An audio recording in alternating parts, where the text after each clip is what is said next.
For example, where Muslims, they prepare themselves for Hajj. Take Dhul Hijjah, where Hajj happens, and then you have Eid al-Adha. Take Muharram, where the day of Ashura happens, where Prophet Musa was saved from Fir'aun. Take Rajab, the month that we are in, where Isra and Mi'raj happened, where Allah made Salah obligatory, where He raised His Prophet and He honored him. And most importantly, Rajab, brothers and sisters, marks the beginning of a spiritual season that blooms in Ramadan. It marks the beginning of a spiritual season that takes off in Ramadan. And Ramadan, brothers and sisters, is the most important month of the year for us, as we all know.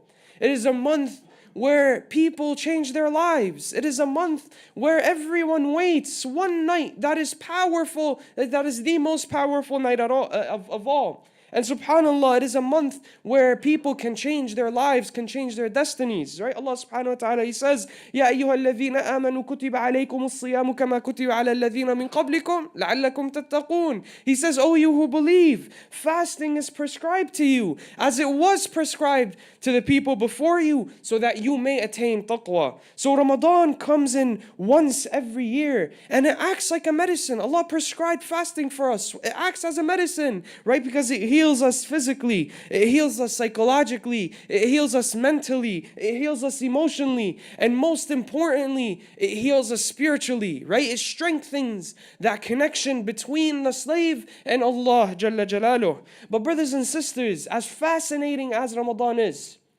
we must not go into Ramadan without preparation. Right? Medicine, there is some medicine that you can't take on an empty stomach. And Ramadan is medicine that you cannot take on an empty stomach at all. So this preparation, brothers and sisters, it starts in Rajab.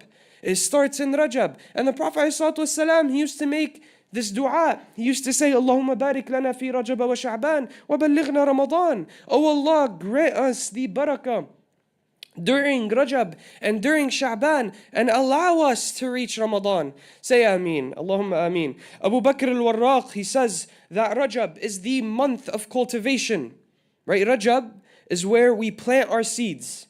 And he says Sha'ban is the month of irrigating the fields, and that's where you water your seeds and you take care of them. And then he says Ramadan is the month of reaping and harvesting. Right? We will only be able to experience the fruits of Ramadan if we start this process of preparation in Rajab, brothers and sisters. And one story that automatically comes to mind when talking about Rajab and how to prepare and what to prepare for is an instance from the life of Imam al-Ghazali. Now, Imam al-Ghazali, in his early years, after he finished studying with all of his local scholars in Tus, he decided to go to a different city, to travel to a city called Jurjan, and to study from these scholars over there so he can advance. So he decided to do this. He took his bags and he filled a bag with blank notebooks, and he took it with him. And he sat in Jurjan and he studied, and he attended majalis, different areas of knowledge, different topics, and he studied and he absorbed all the knowledge from that the scholars had to offer in that city, and he filled those empty notebooks up with notes that he took. And those notes were more valuable than anything that he owned. So after a while, after some time, he decided it was time to go back to his home, to Tus. And so he packed his bags, he packed the bag full of books, and he went with a caravan that was going to Tus. And on the way there, they get stopped by a bunch of highway robbers. And usually highway robbers back in the day, what they would do when they would stop someone is that they would strip them of everything that they owned, and then they would kill them sometimes. But alhamdulillah, in this case, they robbed everyone from the caravan that was going to Tus, and they let them go. They said, go back, we're not going to kill you. So they robbed them of their clothes, their turbans, their camels, their jewelry, their money, every single thing. And they robbed Imam al-Ghazali, they robbed his books, his bag full of books that the notes were in. So then everyone was happy that they were let go. Alhamdulillah, these robbers, these highway thieves, they did not kill us. Let's go back home. Everyone was happy except for Imam al-Ghazali. So he told his servant, they took my books. They took the most valuable thing I have. Right? So Imam al-Ghazali's servant, he says, what do you want us to do? Alhamdulillah, we were let go. Let's just go back. He says, no, we have to go ask them for these books. So they followed the thieves back to their base and they got caught. And they were brought to the leader of this gang. And this leader, he looked at Imam al-Ghazali and his servant and he said, why were you following my men? What were you doing? Weren't you happy that we let you go? That we didn't kill you? So Imam al-Ghazali, he says, look, take everything, but I have something, you have something of mine that is valuable to me, but it's not valuable to you. So then the boss started laughing. He said, do you recognize the situation you're in right now? Right? You come, we rob you, and then you come and then you ask for something back. Do you recognize what's going on? So he says, Imam al-Ghazali, he says, look, please, all I'm asking is for the bag filled with the books.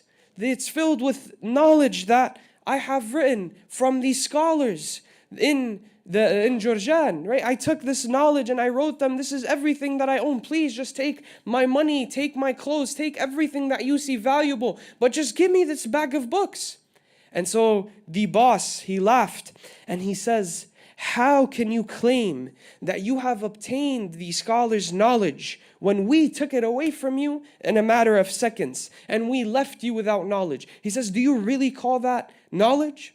And subhanAllah, Imam al-Ghazali was extremely shocked. He was speechless.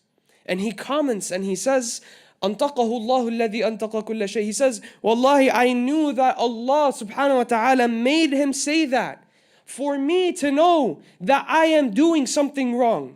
I am doing something wrong. So he says, he was let go with his servant and he was returned, his books were returned to him. He says, when I went back to Tus, for the next 3 years, I sat down in seclusion and I memorized every single line that were written in these books. I memorized everything that I have written down, so no one can rob me of my knowledge.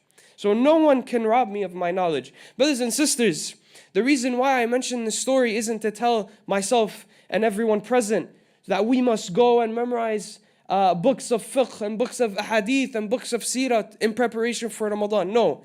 But there are two traits and two characteristics that Imam al-Ghazali showed us in this story that can be a key for us to prepare for Ramadan. The first is consistency, right? Through his dedication to what he loved most, knowledge, Allah, Imam al-Ghazali developed this consistency on a day-to-day basis that allowed him to memorize every single thing he has written down in a matter of 3 years. Again, think about it logically, brothers and sisters. If he wasn't consistent with his memorization, he would never have even touched those books, right?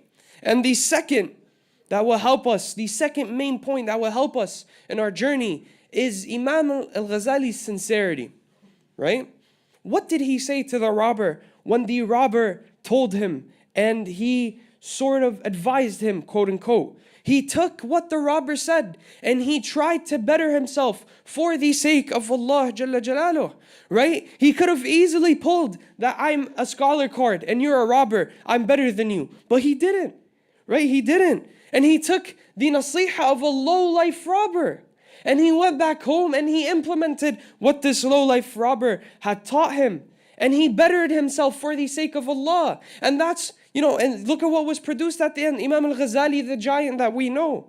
And inshallah, in the second part of the khutbah, we'll discuss these two traits in more detail and why they're important and how we can apply them in our day-to-day life. I ask Allah subhanahu wa ta'ala to make us of those who are truly consistent and to make us of those who are sincere at all times. وأقول قولي هذا واستغفر الله لي ولكم فيا فوز المستغفرين استغفر الله.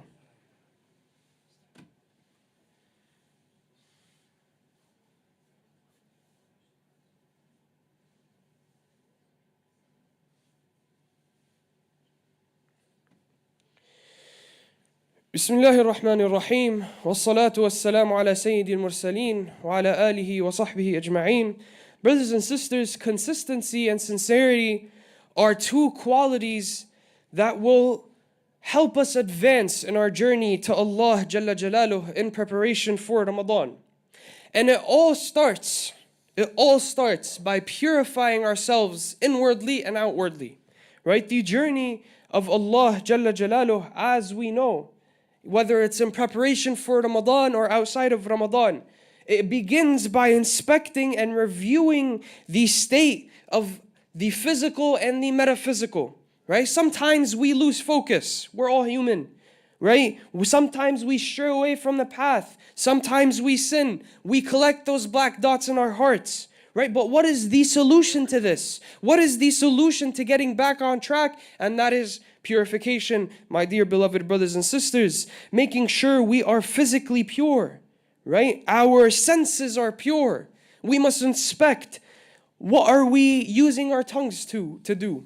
What are we using our hands to do? What are we listening to? What are we consuming with our eyes? Where are we going with our legs? Are we going to prohibited places? Or are we going to the masajid?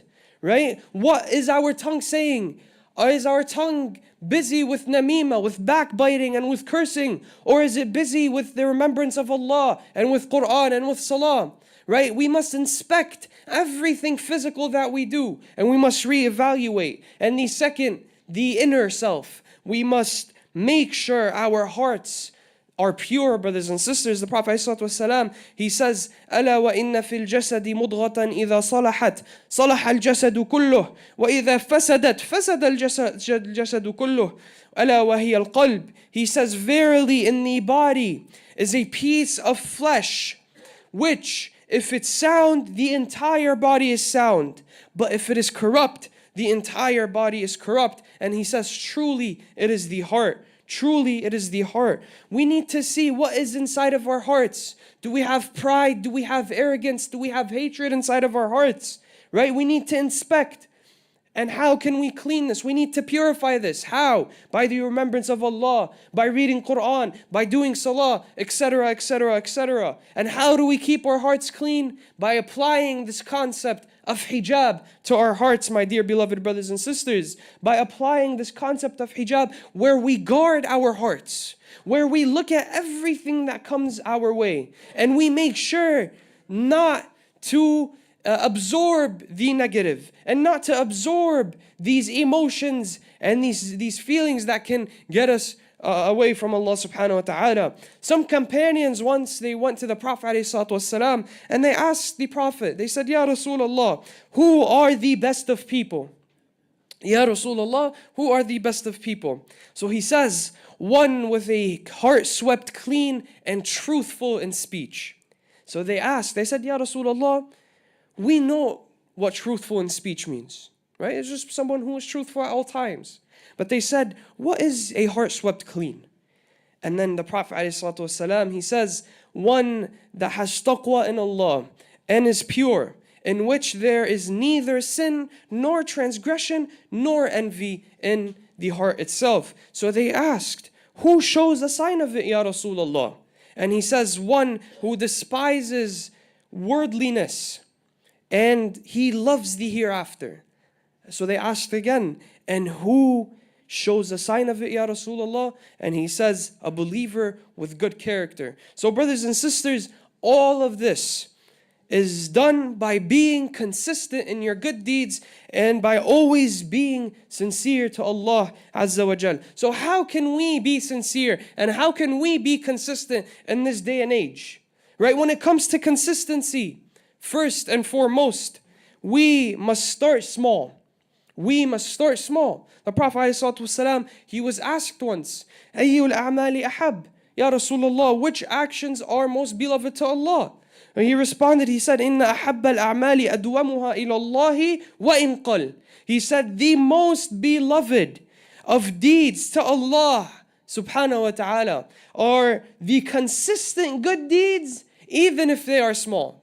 Even if they are small. So being consistent in small acts of worship can not only help us during Ramadan, but it can help us outside of Ramadan, because it is an easy start, right? And this includes reading small portions of the Quran on a day-to-day basis, praying some type of nawafil, right? Start to fast on a weekly basis, giving small amounts of charity, either daily or weekly or bi-weekly, whatever fits your schedule, right? We know ourselves more than anyone else, right? And if we start small, these small building blocks, we will end up big, bi'idhnillah, and we will be prepared for Ramadan. The second is sincerity.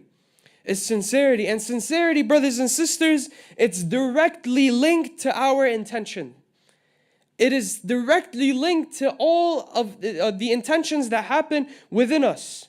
And brothers and sisters, no matter what we do, let's make it a habit of renewing our intentions 3 times for every action of good that we do. The first is before performing the action, right? So you set yourself, okay, I'm going to give charity. Renew our intentions. Alhamdulillah, I'm going to give charity for the sake of Allah.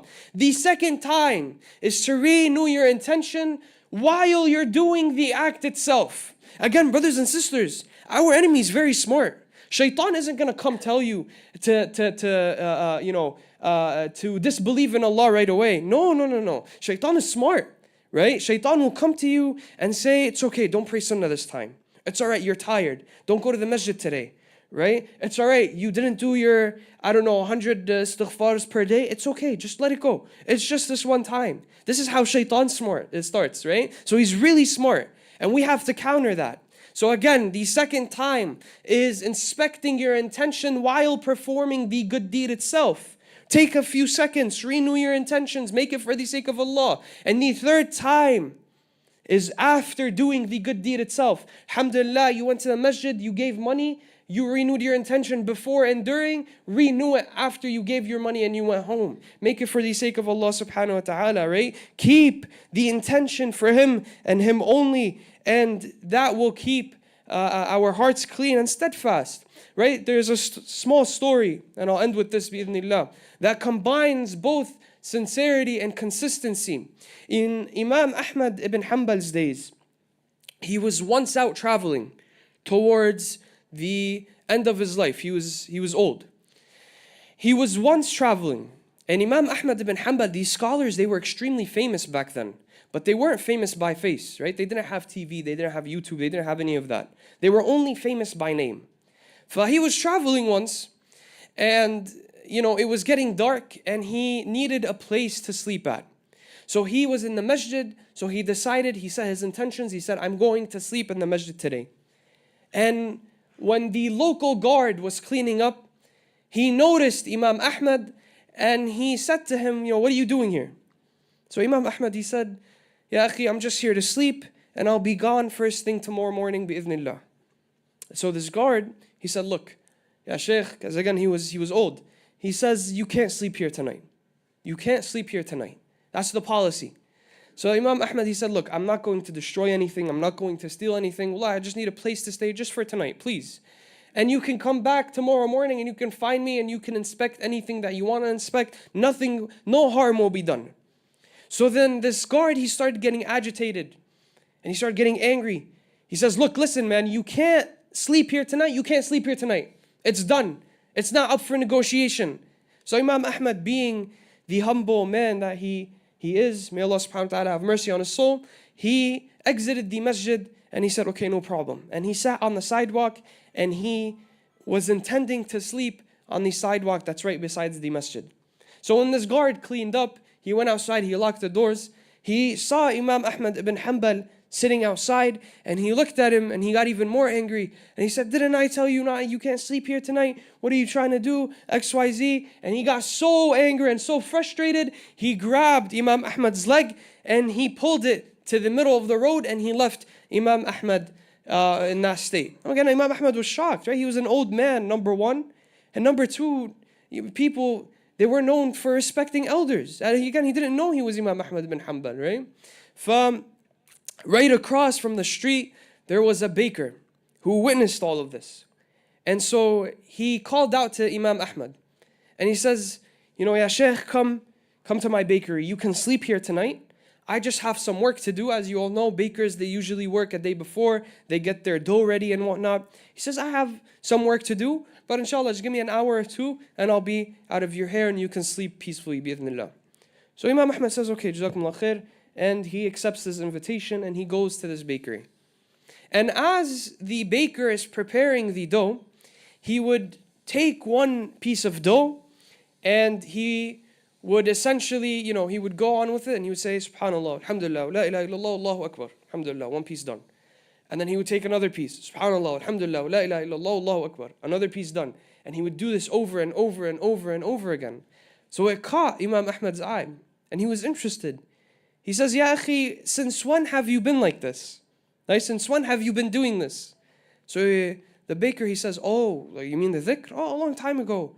I can't even remember. Alhamdulillah. I got myself into the habit of making dhikr whenever I'm working. And then Imam Ahmad, he asked him, have you seen anything different? What has Allah given you because of it? And the baker, he looks at Imam Ahmad, he says, Wallahi, every single dua that I make, Allah subhanahu wa ta'ala answers it. Allah subhanahu wa ta'ala answers it. Allahu Akbar. And he says, except for one dua. There's one dua that I made. Allah subhanahu wa ta'ala hasn't answered it yet. I know He will answer it, but I don't know when. So Imam Ahmad, he asked him, he says, what's this dua? He says, I made dua to Allah to make me meet the famous scholar Imam Ahmad ibn Hanbal. And when Imam Ahmad heard that, he says, Allahu Akbar. He says, Ya akhi, wallahi, Allah had Imam Ahmad dragged to you by the leg. And that's when he says, I am Imam Ahmad. And this baker, he rejoiced and his dua came to life. So this is the barakah of being sincere. And this is the barakah of being consistent. Brothers and sisters, again, don't think that we have a lot of time.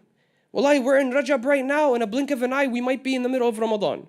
Right? So start from today. Let's all start from today. Renewing our intentions. Being sincere. Being consistent. Picking up good habits that will get us closer to Allah, that will prepare us for Ramadan. Because brothers and sisters, once Ramadan comes in, you and all of us, we all want to avoid burning out. Right? We all want to avoid burning out. Where we're so motivated, right? And we start reading 2, 3 juz'as of Quran every day, but then come day 5, we stop, we're burnt out. Why? Because this wasn't part of our habit. This wasn't part of our habit. So again, let's plant these seeds of goodness in Rajab. And let's water them throughout Sha'ban so they could bloom in Ramadan. اللهم بارك لنا في رجب وشعبان وبلغنا رمضان. اللهم اغفر لنا وارحمنا وعافنا واعف عنا وتجاوز عن سيئاتنا. اللهم ادخلنا جنة الفردوس الأعلى واحشرنا مع الأبرار والمتقين والمحسنين. اللهم إنا نسألك رضاك والجنة. اللهم إنا نسألك رضاك والجنة. اللهم إنا نسألك رضاك والجنة. اللهم إنا ظلمنا أنفسنا وإن لم تغفر لنا وترحمنا لنكونن من الخاسرين. اللهم لا تجعلنا من الخاسرين ولا تجعلنا من المنافقين ولا تجعلنا من المتكبرين واجعلنا يا ربي من أوليائك المتقين المحسنين الصابرين الصادقين يا أكرم الأكرمين. اللهم كن مع إخواننا المستضعفين في مشارق الأرض ومغاربها. اللهم كن مع إخواننا المستضعفين في غزة. كن معهم ولا تكن عليهم. اللهم انصرهم ولا تنصر عليهم. اللهم ارحم موتاهم وتقبل شهداءهم. اللهم داوي جرحاهم وكن معهم يا أكرم الأكرمين. وصل اللهم على سيدنا محمد وعلى آله وصحبه وسلم وأقم الصلاة.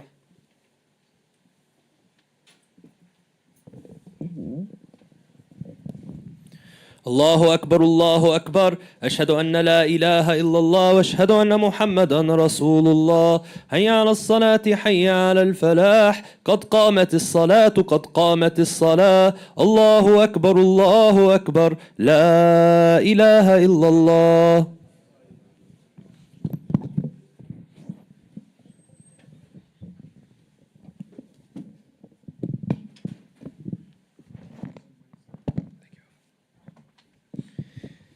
استقيموا وتراصوا يرحمني ويرحمكم الله. Foot to foot, shoulder to shoulder, do not leave any gaps. Fill in the front row if possible. Allahu Akbar.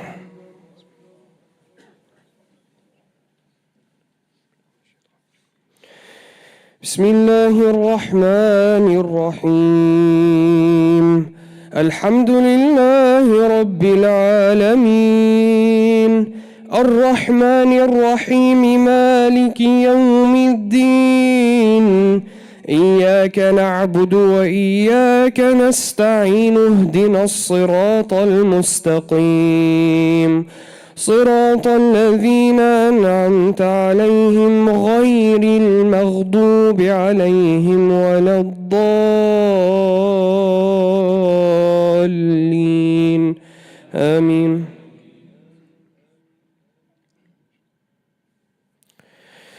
بسم الله الرحمن الرحيم والتين والزيتون وطور سينين وهذا البلد الأمين لقد خلقنا الإنسان في أحسن تقويم ثم رددناه أسفل سافلين إلا الذين آمنوا وعملوا الصالحات فلهم أجر غير ممنون فما يكذبك بعد بالدين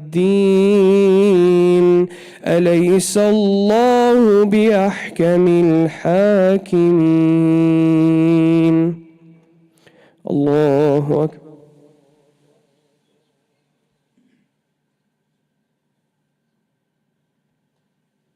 سمع الله لمن حمده. الله أكبر.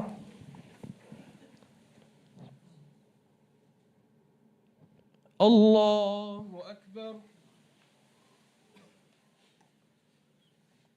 الله أكبر.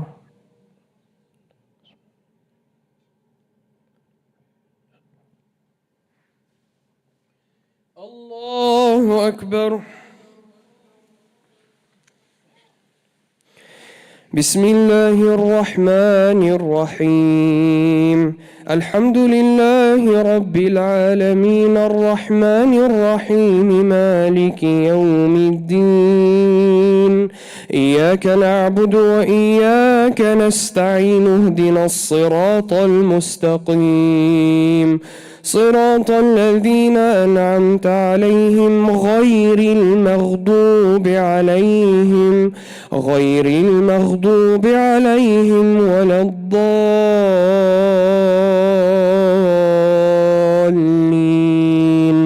آمين.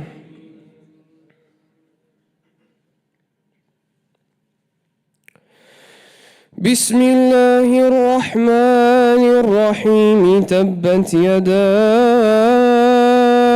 أبي لهب وتب ما أغنى عنه ماله وما كسب سيصلى نارا ذات لهب وامرأته حمالة الحطب في جيدها حبل من مسد. الله أكبر.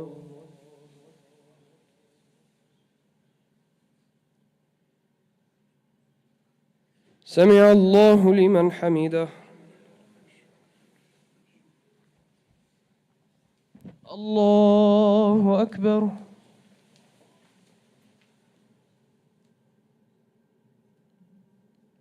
الله أكبر. الله أكبر.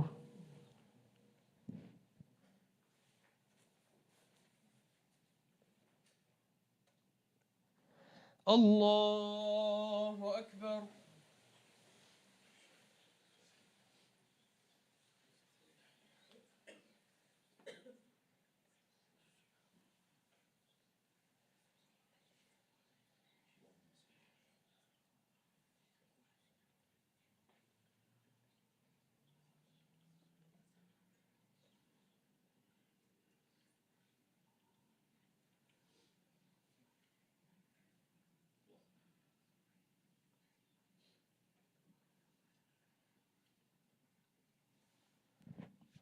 السلام عليكم ورحمة الله السلام عليكم ورحمة الله.